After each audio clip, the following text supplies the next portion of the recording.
So, in terms of this one, I will read one of it just as an example, but it's built around a long poem, The Flap Over Tree Debris Island, when I spent over an hour watching a battle between a heron, a river otter, and a cormorant.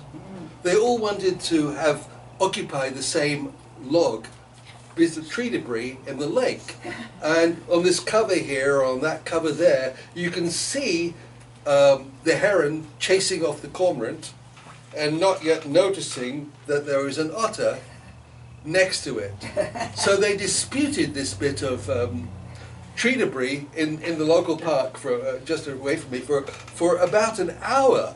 And the poem just documents that fight. The river otter does not normally show up in the lake, but the James was flooded, and that river otter camped out in our lake for about a month, much to the distress of the herons and the cormorants, and fished it to death.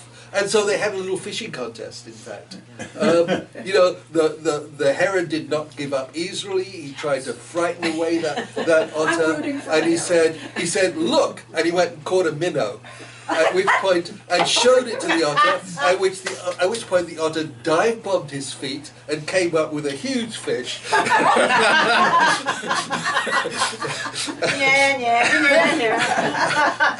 you know, so they would have this thing where, I don't know, you can't see these from this distance, but where the heron is sitting on the top part of the tree debris, looking down at the otter, and the otter is happily munching away in the water.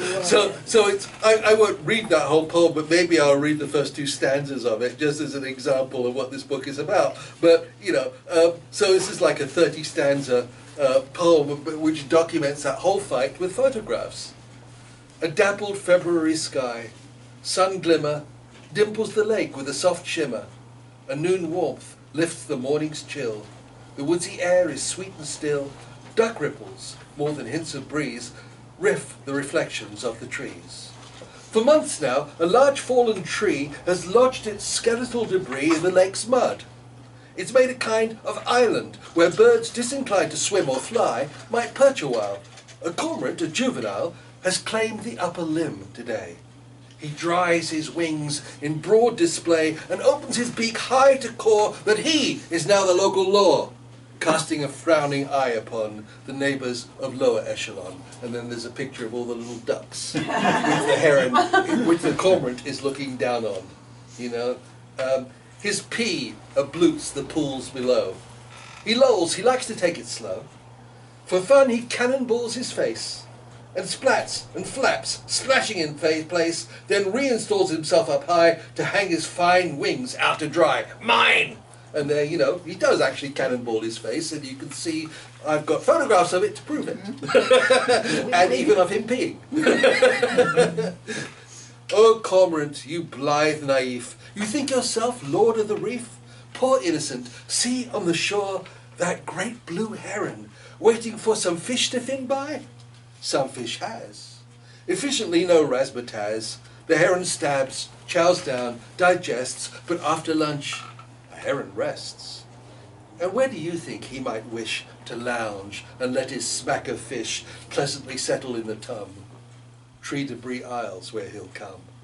The heron heaves himself upright, he lumbers into flight, unfurled his great blue heron wings, occlude the sky, they're massive things, they beat above the water's mirror like grand applause. It hails him nearer. Uh-oh. The cormorant gives a squawk. Will he bluster? Will he balk? Will he battle for what's his? Heck no, he'll scuttle in a tiz. With one low signature of froth, he cedes it to the behemoth. And there I've got lots of pictures you can see at the cover of the heron settling and the cormorant scuttling away. So now the heron rules the roost.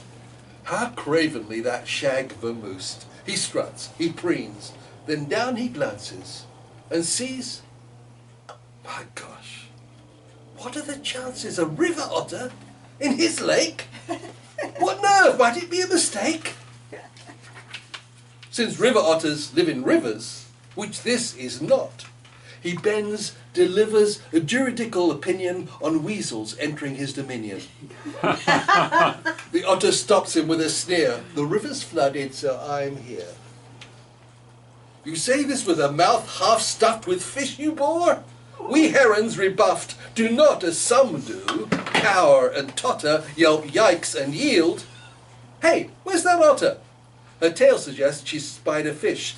He's fulminating to a swish.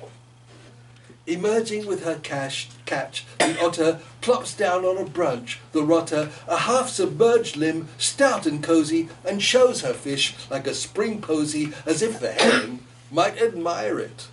That's not how royals reprove a pirate.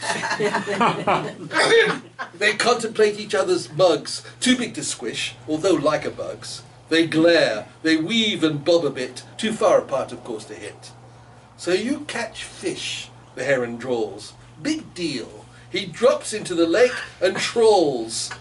Mere humans fish, he sneers, and flaunts a minnow to drive home his taunts. A quite large minnow, but still not a haul to much impress an otter, who slips in near him, snorts and plunges, up she rises, low she lunges, right where the wader's scrawny shanks poke from the water like pork flanks. Pork franks, sorry. Yikes! The startled bird skedaddles onto the tree debris and straddles, or tries to, he seesaws rather. Plumage and lake alike a lather. With languid grace, the otter swims her bosky coves, in out the limbs, feeding at will. Feebly, the wader wheels to rail at the invader, who seems the scoundrel to cavort, to simper, and find this whole thing sport. Mine!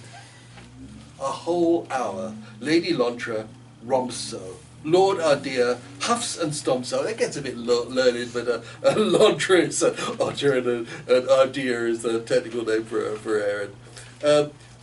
He shadow punching with a pinion the upper air, his shrunk dominion. She culling fish after fish to stuff her face with crunch and squish.